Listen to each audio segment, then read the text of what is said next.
अमीर का बच्चा योग्य हो जाएगा क्योंकि उसको सुविधाएं मिलेंगी, सुविधाएं मिलने से योग्य होगा तो अच्छा काम कर लेगा, इस वजह से उसकी इनकम ज्यादा होगी, इनकम ज्यादा होगी तो फिर से अमीर हो जाएगा, और इसलिए अमीर घरों में अमीरी का दुष्चक्र बना रहेगा। वो उसको दुष्चक्र नहीं कहेंगे, वो इसको अच्छा चक्र कहेंगे, लेकिन एक सामान्य बात। अब इसका विपरीत देखिए कि एक व्यक्ति गरीब है, पुअर है, गरीब घर में पैदा हुआ है, फिर बाद में उसका एक बेटा हुआ ए नाम का। क्योंकि ए गरीब है इसलिए उसको अच्छी शिक्षा नहीं मिलेगी, अच्छी शिक्षा नहीं मिलेगी, बचपन से उसको काम करना पड़ेगा, किसी चाय की दुकान पे उसको छोटू बन के चाय बेचनी पड़ेगी, पढ़ने का तो मौका मिलेगा ही नहीं। और इस वजह से ये बच्चा बहुत एबल नहीं हो पाएगा, ये आप कह सकते हैं कि अनेबल किस्म का बच्चा, अयोग्य किस्म का बच्चा होकर रह जाएगा। और जब ये अनेबल हो जाएगा तो सीधी सी बात है कि इसको अच्छी नौकरी मिलेगी नहीं, और इसलिए इसके इनकम का लेवल बहुत कम रहेगा।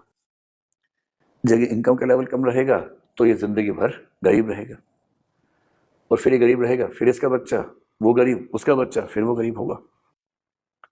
एक आध बच्चा संयोग से इस दुष्चक्र को तोड़ देगा, अखबारों में बड़ा बड़ा छपेगा उसके बारे में, और लोग ये भरोसा कर लेंगे कि गरीबी से हर व्यक्ति लड़ सकता है, जबकि ये बात सही नहीं है। गरीबी से लाखों में, हजारों में एक आध व्यक्ति लड़ पाता है, कुछ ही व्यक्ति लड़ पाते हैं।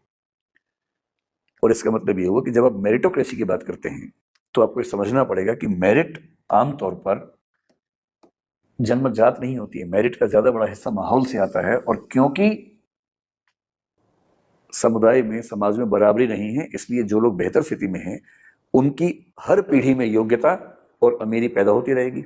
और मेरिटोक्रेसी के नाम पर दरअसल जो प्लूटोक्रेसी होती है, जो समाज के अमीर लोग हैं उनका शासन होता है, वो पीढ़ी दर पीढ़ी चलता रहता है, और गरीब लोगों को या पिछड़े व्यक्तियों को अयोग्य कह कहकर हर पीढ़ी में हम खारिज करते रहते हैं।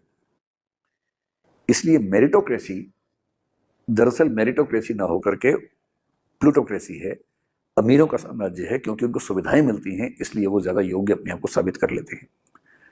अमीर का बच्चा योग्य हो जाएगा